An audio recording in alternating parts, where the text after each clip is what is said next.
जो कोकिला के नाम से भी जानी जाती थी, वे लगभग काफ़ी समय से बीमार थी और 6 फरवरी रविवार 2022 को खबर आई कि उनका निधन हो गया। क्या बता रहे हैं सर? जी मुस्कान जी, आप सही कह रहे हैं कि लता मंगेशकर जी का निधन हो गया और उनका अंतिम संस्कार भी कर दिया। चूँकि वो भारत रत्न थी और कई मेडलों से नवाजी गई थी। उनके गीत आज भी गुनगुनाए जाते हैं।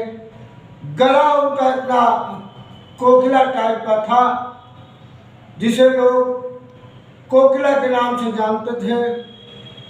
बहुत संजीदा थी, परिवार के प्रति हृदय स्पर्शी भी थी। इसके साथ साथ उन्होंने इतने ढेर सारे गाने गाए जो आज भी लोगों के जहन में उतर आता है। इसके साथ भक्ति गीत भी गाए। लेकिन एक बात है मुस्कान जी, आपको ये भी बताना चाहते हैं कि आदमी चाहे जिस विधा में हो, गायकी में हो, फोर्स में हो, राजनीति में हो, आदमी अच्छे हैं, आदमी अच्छे होते हैं। लेकिन ये भी देखा गया है कि लोगों के मन की जातीयता कभी नहीं जाती।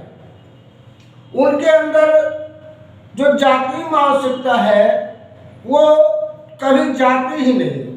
काश ये जातीय मानसिकता से ऊपर उठकर यदि व्यक्ति आगे बढ़े तो और भी उसको सम्मान की प्राप्ति हो सकती है। उसे भी और भी लोग जो नहीं चाहते हैं कहीं ना कहीं उसको इस बात के लिए टोक देते हैं कि वो फला जात का था तो उसने उसके अंदर जातीय मानसिकता थी। लता जी में भी यही एक बहुत बड़ी कमी थी। सब कुछ होने के बावजूद अब बहुत बड़ी ये कमी थी कि वो भी जातीय मानसिकता से ग्रसित थी। बता दें आपको, एक किस्सा बताते हैं कि भारत रत्न लता जी 93 की साल में वो प्रकृति में विलीन तो हो गई और प्रकृति की दी हुई सुरीली आवाज़ की मलिका भी थी। इसके साथ साथ उनका चरित्र यूँ कह लीजिए, नहीं कहना चाहिए लेकिन फिर भी सच बात कहने में कोई बुराई नहीं कि उनका कैरेक्टर कोई ख़ास अच्छा नहीं था, हम यूँ कह सकते हैं। क्योंकि अपने उरूज में कई कलाकारों को परवान नहीं चलने दिया। इसके साथ ही बेहद वो जातवादी थी। जातिवाद के विषय पर हमें बात बताना चाहते हैं कि प्रकाश शिंदे डॉक्टर अंबेडकर के ऊपर उनसे गाना गवाना चाहते थे। उन्होंने साफ मना कर दिया था। उनके घर के पुताई का ठेका लेने वाले ने उनके सामने किसी से जय भीम कह दिया था तो उन्होंने घर का काम उससे अधूरे में ही छुड़वा दिया था, यानी उससे कोई काम नहीं कराया था। तो कारण आप जानते हैं कि संत परिवार से उनका ताल्लुक था। जग जाहिर है क्योंकि एक खुद ब्राह्मण समुदाय से आती है, 4 बहनों में भाइयों में। इसके साथ आपको बता दें कि वो आजीवन कुंवारी रही। कुंवारी इसलिए रहे कि बचपन में उनको एक राजकुमार से प्यार हो गया था।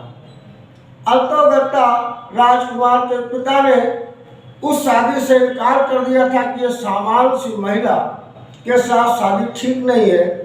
तो लता जी ने भी शादी नहीं की और उस वीर सिंह राजा ने भी शादी नहीं की। तो इस तरह वे कुंवारी भी रही। तो ऐसा नहीं है कोई किसी विधा में परिपक्व है तो उसका व्यक्तिगत जीवन उसका सही रहा होगा। तो आपको ये बताना चाहते हैं कि आपने समाज के लिए ऐसा कोई उन्होंने काम भी नहीं किया कि जिससे उनको आदर्श माना जा सकता है। गायकी एक अलग चीज है, विधा एक अलग चीज है, कार्य एक अलग चीज है। व्यक्ति में सामाजिक सद्भाव की भी तो भावना होनी चाहिए। इसके साथ साथ उन्होंने किसान आंदोलन के समय जब तानाशाही सरकार के सामने डटकर खड़े थे तब उन्होंने किसानों का साथ देने के बजाय भान पत्रकारों की तरह किसानों का विरोध किया था, किसानों के शहादत का अपमान किया था। जलन इतनी थी कि खुद को भी तटस्थ भी नहीं रख पाई। अपने समाज के लिए ऐसा कोई काम नहीं किया कि समाज इनको आदर्श मान सके। बेशक आप शानदार गायिका थी, यानी लता जी बेशक शानदार गायिका थी, लेकिन इंसान उतना ही संकीर्ण सोच की घटिया थी। आपके मरने की खुशी नहीं मना रहा, लेकिन जब आप चरित्रहीन लोगों को महान बनाने की कोशिश कर रही हूँ तो सत्य उजागर करना हमारा फर्ज बनता है और हम उनको विनम्र श्रद्धांजलि में देते हैं। ऐसा नहीं है, यदि ये उनका व्यक्तिगत और सामाजिक ढांचा था जो हमने बताया अभी आपको, और हालांकि गायकी अलग विषय है, व्यक्ति का जीवन एक अलग विषय है। और इसके साथ साथ उन्होंने देशभक्ति के लिए गाना गाया। लोग आते हैं, पैदा होते हैं, जाते हैं, चले जाते हैं, खत्म हो जाते हैं, ये प्रकृति का नियम है।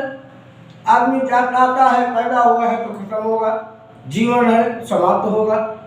तो उन्होंने जो कुछ किया है, गायकी सुरीली यदि अपनी विधा को तैयार किया तो ये सब पैसे के लिए किया, लेकिन सामाजिक जीवन बहुत बढ़िया नहीं कह सकते। मुस्कान एक बार फिर आपको बताते हैं कि हम न्याय चक्र के माध्यम से कि हमारा न्याय चक्र उनको विनम्र श्रद्धांजलि देता है। जय हिंद, जय भारत। दूसरों के बच्चों के साथ कितने अच्छे से पेश आते हैं, उनकी बेटी के साथ आप अपनी बेटी की हेल्प नहीं कर सकते।